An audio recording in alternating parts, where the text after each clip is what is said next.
روزانہ بیانات سننے کے لیے ہمارے چینل کو سبسکرائب کریں، بیل آئیکن کو آل پہ پریس کریں تاکہ آپ کو سب سے پہلے ویڈیو مل سکے۔ زکوٰۃ کے متعلق تو پہلا سوال یہ کیا گیا ہے، زکوٰۃ کن پر واجب ہے؟ ظاہر سی بات ہے، یہ سب سے پہلے معلومات ہونے ضروری ہیں۔ زکوٰۃ مالک نصاب پر، عاقل بالغ مالک نصاب ہو۔ مالک نصاب کسے کہتے ہیں؟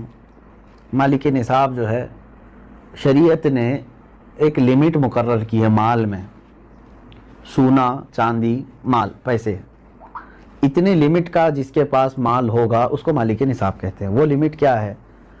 سونے میں 7.5 تولہ، چاندی میں 52.5 تولہ، اور پیسوں میں ان میں سے کوئی ایک کی قیمت، یعنی 52.5 تولہ چاندی کی قیمت کا بھی اگر کوئی مالک ہے، جیسے آج مارکیٹ میں 52.5 تولہ چاندی کی قیمت ایگزیکٹ تو میں نہیں بتا سکتا، جو ریٹ چل رہا ہوگا روز الگ الگ ہوتا ہے، 25,000 اگر فار ایگزامپل، تو 25,000 قیمت ہے اس کے پاس، 52.5 تولہ چاندی کی قیمت ہے، سیونگ انکم کی بات نہیں ہے، سیونگ بچی ہوئی ہے، اور اس پر سال گزر گیا تو وہ مالک نصاب ہوا، اس پر زکوٰۃ واجب ہو گئی۔ بات سمجھ میں آ گئی؟ اب کچھ لوگ یہاں پر کنفیوژن کے شکار ہیں کہ کسی نے کہا کہ میرے پاس 5 تولے سونا ہے، 7.5 تو نہیں ہے، 2 تولے چاندی ہے، 52.5 تولہ بھی نہیں۔ میرے عزیزو، یہاں پر اگر ایسی سچویشن ہے تو دونوں نصابوں کو ملا کر کے دیکھا جائے گا۔ جیسے 2 تولہ سونا اور 2 تولہ چاندی کو ملانے پر 52.5 تولہ چاندی آ سکتی ہے کہ نہیں آ سکتی؟ 52.5 تولہ چاندی کی قیمت ہو جائے گی۔ اگر کوئی ایک بھی نصاب پورا ہو گیا تو مالک نصاب ہے۔ ضروری نہیں کہ 7.5 تولہ سونا ہونا چاہیے، ہاں یہ کب؟ جب اس کے پاس پیسہ بھی نہیں، چاندی بھی نہیں، خالی سونا ہے، تو دیکھا جائے گا جب تک 7.5 تولہ نہیں ہوتا تب تک وہ مالک نصاب نہیں ہے۔ یہ شریعت کی چھوٹ ہے، اونلی صرف سونا ہے، گولڈ ہے، باقی اس کے ساتھ دوسرا نصاب کا کچھ بھی نہیں ہے، یعنی مال بھی نہیں، پیسہ بھی نہیں ہے اور چاندی بھی نہیں ہے۔ تو کب تک مالک نصاب نہیں ہوگا یہ؟ جب تک 7.5 تولہ نہ ہو۔ لیکن دوسرے بھی ہیں اس کے ساتھ، یعنی چاندی اور پیسے، تو پھر تینوں کو ملا کر کے کسی ایک نصاب کے برابر ہو جاتا ہے تو مالک نصاب ہوگا۔ اسی طرح سونا بالکل نہیں ہے، پیسہ بھی نہیں ہے، لیکن صرف چاندی ہے اس کے پاس، چاندی اگر اس کے پاس 50 تولے بھی ہے تب بھی وہ مالک نصاب نہیں ہوا۔ کیوں؟ اونلی چاندی ہے اس کے پاس۔ کب مالک نصاب بنے گا یہ؟ 52.5 تولہ چاندی۔ اس چیز کو سمجھ رہے نا؟ بہت سارے لوگ اس میں کنفیوز ہیں کہ ہمارے پاس 10 تولہ چاندی بھی ہے، 5 تولہ سونا بھی ہے، دونوں بھی نصاب کو نہیں پہنچے ہیں، یعنی 7.5 تولہ یہ نہیں ہے اور 52.5 تولہ یہ نہیں۔ ایسا نہیں ہے، اگر 2-3 نصاب کی چیزیں ایک ساتھ آپ کے پاس ہیں تو سب کو ملا کر کے اگر 52.5 تولہ چاندی کی قیمت ہو جاتی ہے تو آپ مالک نصاب ہو گئے، آپ پر زکوٰۃ فرض ہے، اور آپ کو زکوٰۃ نہیں دی جا سکتی۔ کسی نے اگر ایسے شخص کو زکوٰۃ دیا تو اس کی زکوٰۃ ادا بھی نہیں ہوئی۔ کیا زکوٰۃ کے پیسوں سے راشن دے سکتے ہیں یا پیسے ہی دینا ضروری ہے؟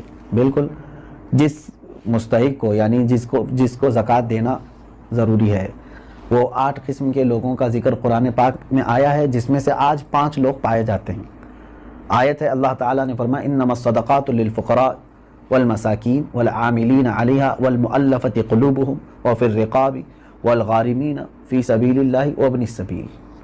اللہ تعالیٰ نے فرمایا صدقات واجبہ یعنی زکوٰۃ فقیروں کو دیا جائے گا۔ فقیر کا مطلب وہ نہیں ہے جو ڈھول بجاتے ہوئے گھومتے ہیں۔ فقیر، شرعی فقیر کس کو کہتے ہیں؟ اس کی ایک ڈیفینیشن ہے، جس کے پاس نصاب کے برابر پیسے نہیں ہیں، یعنی جو نصاب ابھی میں نے بتایا نا، جو لمٹ شریعت نے مالک نصاب ہونے کی بتایا، اس لمٹ کے برابر اس کے پاس پیسے نہیں ہیں تو وہ شریعت میں فقیر ہے۔ اس سے بھی کم درجے کا، یعنی کھانے پینے کی بھی اس کے پاس دقتیں ہیں، وہ مسکین ہے۔ فقیر کو دیا جائے گا، مسکین کو۔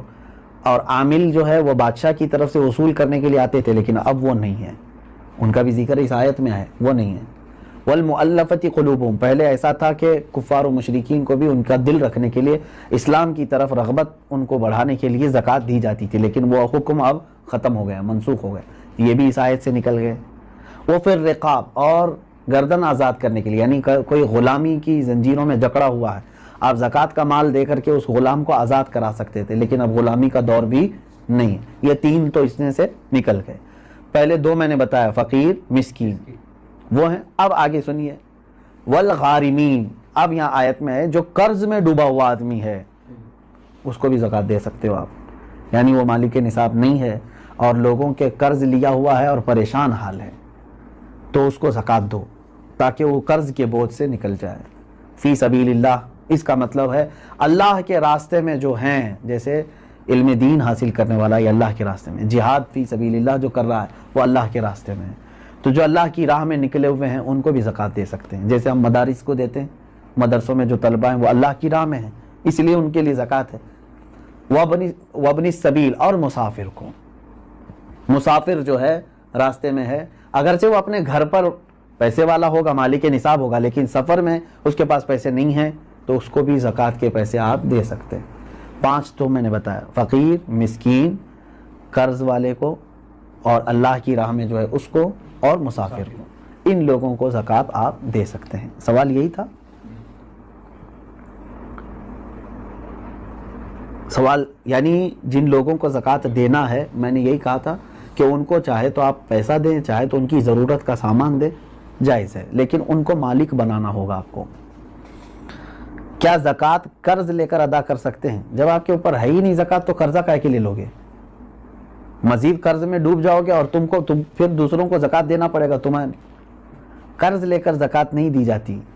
ہو سکتا ہے یہاں سوال کرنے والا یہ کہہ رہا ہو کہ وہ مالک نصاب ہے لیکن ابھی فی الحال اس کے پاس پیسے نہیں ہیں، شاید ہو سکتا ہے ان کے پوچھنے کا مطلب یہ ہو، یہی ہے؟ ہاں، اگر یہ مسئلہ ہے تو پھر اس کو کہیں سے بھی اب زکوٰۃ دینا ہے۔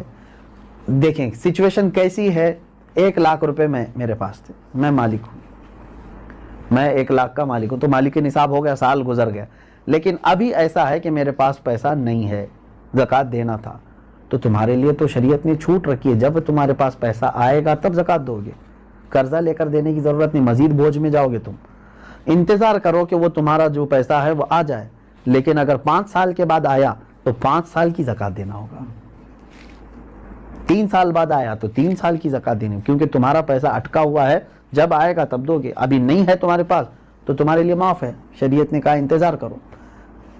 اور اگر قرضہ لے کر کے ادا کر دیا تو زکوٰۃ تو ہو گئی، لیکن وہ قرضہ تمہارے اوپر بوجھ چڑھ گیا، جب تمہاری اصل رقم آئے گی تو قرض ادا کرنا ہوگا۔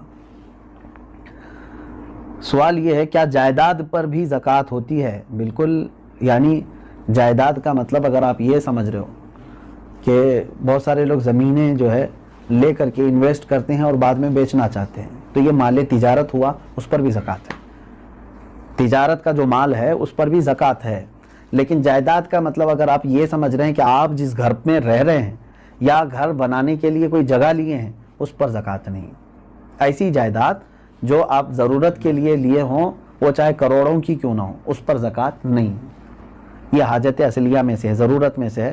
ہاں، اگر کوئی ایک تھوڑی سی ایک ٹکڑا زمین کا ہی آپ نے اس لیے لیا کہ آج اس کی قیمت 10 لاکھ ہے، میں رکھوں گا، چند دنوں کے بعد 20 لاکھ ہو جائے گی، میں بیچوں گا، تو آپ اس میں تجارت کر رہے ہیں نا، تو تجارت کی نیت ہوئی آپ کی، تو اس زمین پر بھی زکوٰۃ ہے۔ سوال یہ ہے اس کورونا کے ماحول میں مسلمانوں کے ساتھ ساتھ غیر مسلم بھی راشن کے محتاج ہیں، تو کیا انہیں اس حالت میں زکوٰۃ کے پیسے دے سکتے ہیں؟ زکوٰۃ یہ شریعت کا حق ہے، زکوٰۃ یہ شریعت کا حق ہے، یعنی اللہ تبارک و تعالیٰ نے مسلمانوں پر فرض کیا ہے، زکوٰۃ صرف صاحب اسلام کو، مسلمان کو ہی دی جا سکتی ہے۔ ہاں، مدد کی بات جہاں تک ہے، غیر مسلم ہیں ان کی بھی آپ مدد کر سکتے ہیں مخلوق خدا ہونے کی حیثیت سے، اگر ان میں سے کوئی محتاج ہے آپ مدد کریں، لیکن زکوٰۃ کے پیسوں سے نہیں، دوسری اماؤنٹ سے آپ ان کی مدد کر سکتے ہیں۔ میں مدد کی ممانعت کی بات نہیں کر رہا ہوں کہ مدد نہیں کر سکتے کسی، اسلام تو مدد کرنے کا حکم دیتا ہے، لیکن زکوٰۃ چونکہ پرٹیکولر ایک یہ ہمارے مذہبی حصہ ہے، تو یہ صرف اس وقت ہی ادا ہوگی جب آپ مسلمان کو دیں گے۔ سوال یہ ہے کھیتی باڑی کرنے والے اپنی زکوٰۃ کیسے نکال سکتے ہیں؟ جیسے سب لوگ نکالتے ہیں ویسی ہی آپ کے پاس پیسے ہیں، سونا ہے، چاندی ہے، کھیتی باڑی کرنے والے کے پاس، تو ان پر تو وہی زکوٰۃ ہوگی، لیکن سوال پوچھنے والا اگر یہ پوچھ رہا ہے کہ کھیتی باڑی کی جو فصل نکلی ہے اس میں کیا ہے، تو اس کا طریقہ الگ ہے، اس کو عشر کہتے ہیں، یعنی جو کھیتی میں جتنی بھی فصل آپ کی آئی اس کا 10واں حصہ اللہ کی راہ میں انہیں خیرات کرنا ہوگا، لیکن یہ بھی اس وقت جب کہ وہ اللہ تبارک و تعالیٰ کی نعمتوں سے ویسی ہی اس کی فصل اگائی بغیر کسی زیادہ محنت کے، یعنی اس نے بیج بویا اور فصل نکل آئی اور کٹائی کر لیا، لیکن ایک ہوتا ہے آپ کے کھیتی باڑی کرنے والے کے لیے بورنگ کیا ہے, پانی کی پائپ لائن چھوڑا ہے, اور اس کے بعد کھاد ڈالا ہے, اس میں محنت کیا ہے, تو محنت کر کے جو فصل آئی تو اس میں 20واں حصہ دے گا, 10واں نہیں, یعنی 5%. اپنی پوری فصل کا 5% اللہ کی راہ میں وہ دے گا, اس کو کہتے ہیں, وہ عشر والے مسائل ہیں. اور جو بغیر کسی اس طرح کے بورویل وغیرہ کے قدرتی پانی سے سینچ کر کے فصل آئی ہے, اس میں 10% دے گا. سوال یہ ہے, سونے کی زکوٰۃ اس کی آج کی قیمت پر دینی ہوگی یا اس کی خریدی ہوئی قیمت پر؟ نہیں, آج کی جو قیمت ہوگی اسی پر زکوٰۃ ہوگی, اگر آپ پیسوں میں دے رہے ہیں تو. اور اگر سونے میں دے رہے ہوں تو آپ کے سونے کی جو قیمت سونار لگائے گا, ظاہر سی بات ہے سونے میں اگر آپ زکوٰۃ دے رہے ہیں تو وہی سونے کی جو قیمت سونار لگائے گا اسی اعتبار سے آپ کو زکوٰۃ دینی ہوگی. یہ نہیں کہ آپ 20 سال پہلے جو خریدے تھے اس وقت 10,000 روپے تولہ تھا اور آج جو ہے میں اسی قیمت سے دوں گا, ایسا نہیں ہے. زکوٰۃ پر سب سے پہلا حق کس کا ہے؟ سب سے پہلا حق آپ کے رشتہ داروں کا ہے, اس کے بعد پڑوسیوں کا ہے, پھر آپ کے محلے والوں کا, پھر آپ کے گاؤں والوں کا, پھر آپ کے شہر والوں کا, پھر شہر کے پڑوس والوں کا. اس طرح ترتیب ہے. اگر کوئی شخص اپنی ہر مہینے کی انکم پر زکوٰۃ دیتا ہو تو اس پر سالانہ زکوٰۃ واجب ہے؟ انکم پر کیوں زکوٰۃ دیتا ہے جب اللہ تبارک و تعالیٰ نے تمہیں اس چیز کا حکم نہیں دیا؟ جو تم جمع کر کے رکھ رہے ہو, جو سیونگ ہے.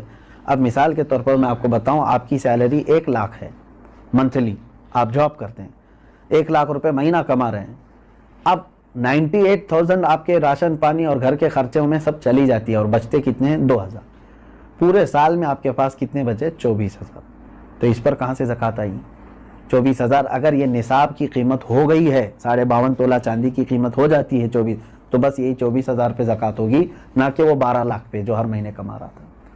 آپ کما کر کے جتنا اپنے اوپر خرچ کر دیے اس پر زکوٰۃ نہیں, کما کر کے جو آپ بچا کر کے رکھے ہیں ضرورت سے جو زیادہ, اس پر زکوٰۃ ہے. یہ ٹیکس اور زکوٰۃ میں یہی فرق ہے. ٹیکس جو ہے انکم پر لگتی ہے, گورنمنٹ جو ہے نا ہماری انکم پر ٹیکس لگاتی ہے, جتنا تم کما رہے ہو اس کا ٹیکس دو, بچا رہے ہو وہ الگ ہے. اور شریعت نے ہم کو کیا کہا ہے؟ جتنا چاہے کماؤ, خرچہ کر دیے تو اس کی پوچھ نہیں. 1 کروڑ کمائے مہینے میں اور تمہارے 98 لاکھ خرچ ہو گئے, اس کی شریعت نے زکوٰۃ نہیں مانگی. 2 لاکھ اگر تمہارے پاس بچے ہوئے ہیں تو اس کی, لیکن گورنمنٹ کیا مانگے گی؟ 1 کروڑ کمائے ہو, انکم ٹیکس پورے 1 کروڑ کی ٹیکس تمہیں دینا ہوگا. یہ زکوٰۃ اور ٹیکس میں فرق ہے. سوال یہ ہے, اگر کسی نے جگہ خریدی ہے گھر بنانے کی نیت سے مگر 1 سال ہو گئے اب تک گھر نہیں بنا سکے, تو کیا اس کی بھی زکوٰۃ دینا ضروری ہے؟ آپ کی نیت دیکھی جائے گی. آپ جو جگہ خرید رہے تھے تو گھر بنانے کی نیت سے نا, تو ابھی چاہے 10 سال بعد بھی بنائیں, آپ نے نیت کیا ہے گھر بنانے کی, تو جب تک آپ گھر نہیں بنائیں گے کوئی اس پر زکوٰۃ نہیں ہے, اس جائیداد پر زکوٰۃ نہیں دینی ہے. آپ اپنے گھر بنانے کے لیے وہ زمین لیے ہیں. سوال یہ ہے کہ میرے پاس کل 250 گرام سونا ہے, اس میں سے کچھ سونے پہ لون لیا ہے تو وہ بینک میں ہے, باقی سونا میرے پاس ہے, تو کتنے سونے پر زکوٰۃ نکالنا ہے؟ پورے 250 پر یا صرف اس پر جو میرے پاس باقی بچا ہوا ہے؟ اب دیکھیے, مثال کے طور پر میں آپ کو بتا رہا ہوں, 250 گرام سونے کے جو مالک ہیں انہوں نے 50 گرام سونا بینک میں رکھ دیا اور اس پر پیسے لے لیا ہے, بینک پیسے دیے ہیں نا اس کو, اور 200 گرام ان کے پاس ہے. اب زکوٰۃ جو ہے آپ کے 200 جو آپ کے پاس ہے اسی پر ہے, کیونکہ وہ گروی ہے اور آپ کے پاس پیسہ ہے, اس 50 گرام کا پیسہ ہے. اگر وہ پیسہ پورا صحیح سلامت آپ کے پاس ہے, 50 گرام کا جتنا بھی ملا, وہ 200 گرام سونے میں ملا کے زکوٰۃ دیں گے آپ. بات تو ایک ہی ہو گئی.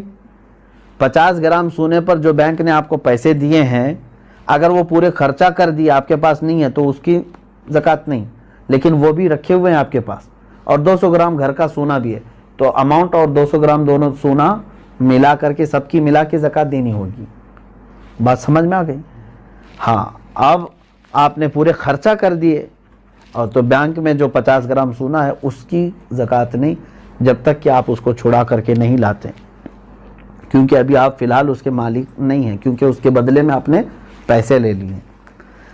سوال یہ ہے, میرے پاس 2 لاکھ روپے تھے, وہ میں نے قرض حسنہ دیا ہے, کیا مجھے